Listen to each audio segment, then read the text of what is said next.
Obutu grew more agitated. "I do not see them standing here saying this to me," he said. "I see only a white man.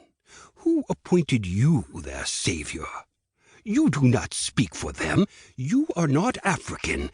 What can you offer them? Nostalgia for a primitive lifestyle they can never go back to?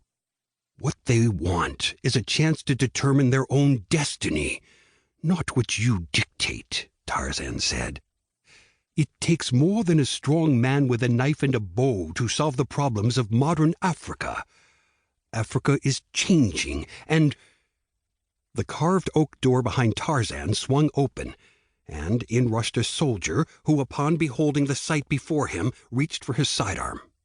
Tarzan swung around and loosed his arrow, striking the man down. Before Tarzan could draw another arrow, Obutu seized the moment to rush for his pistol on the floor. Tarzan had only an instant to discard his bow and lunge toward Obutu to try to keep it from him. Tarzan reached Obutu's hand the moment after it had seized the pistol. Tarzan grasped Obutu's wrist with both hands and wrenched it upward. The pistol discharged, shattering a portion of the crystal chandelier above them. Tarzan gave Obutu's wrist a mighty twist, and the general let go of the weapon. But Obutu promptly used his free hand to pound the ape-man in the midriff until he was released. They wrestled, rolling and thrashing on the Moroccan carpet. They slammed against the credenza, sending the elegant glassware atop it tumbling and crashing around them. The general was a bear of a man, solidly built, and he repelled Tarzan's blows with the fury of a beast like the ones Tarzan had battled so many times in his life.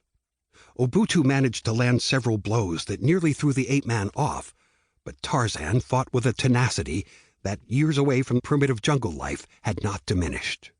The jungle lord reached for his hunting knife, but Obutu grabbed his wrist with both hands and clung, squeezing tightly. Tarzan strained mightily and struck the general with his other fist, but Obutu, trembling and gnashing his teeth, resisted, until with a twist he broke Tarzan's hold and the knife dropped. With a mighty lurch, the general threw the ape-man off and quickly rose to his feet. He headed for the wall upon which were mounted two large crossed spears. He pulled one from its mounting bracket and turned to face Tarzan with it. Obutu furiously jabbed the point at his adversary repeatedly, but the ape-man nimbly dodged the spear tip each time.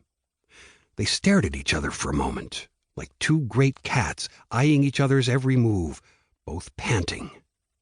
Tarzan feinted one way, then lunged at the general from the other side. His opponent lamely tried to swing the spear at him like a club, but Tarzan broke the swing with his arm and disarmed the general. They tumbled to the floor, going for each other's throats. They rolled, wrestling, until they neared the great oak desk and the open doors to the balcony. Tarzan smashed Obutu's head against the side of the desk, causing the general to yield for a moment. Tarzan clamped both hands, vice-like, on the tyrant's throat in the death grip with which he had slain many men, and tightened, slamming Obutu's head onto the floor again and again. The general, gasping for breath and in great pain, retained enough focus to realize his right hand was free to try one last ploy. With the free hand, he reached down toward his calf. He strained, desperately flailing until, after 2 or 3 struggling tries, he found the hilt of the 4-inch dagger strapped to his ankle. He yanked it out and thrust it full into the ape-man's back. Wide-eyed, Tarzan gasped in pain and surprise. Obutu pulled the dagger out and thrust it again into Tarzan's back and side, cursing the ape-man, vengeful fire in his eyes. Overwhelming pain shot through the Lord of the Jungle. He released his grip on Obutu, who rolled over and began to get up. Tarzan grabbed for his leg, knocking him down. They both stumbled in the effort to rise.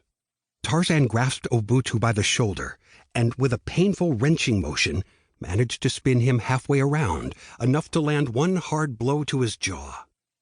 Tarzan marshaled his remaining strength, and with one mighty Herculean effort, he lifted the dazed adversary into the air and heaved him over the side of the balustrade and watched him plunge 4 stories to land with a thud on the pavement below.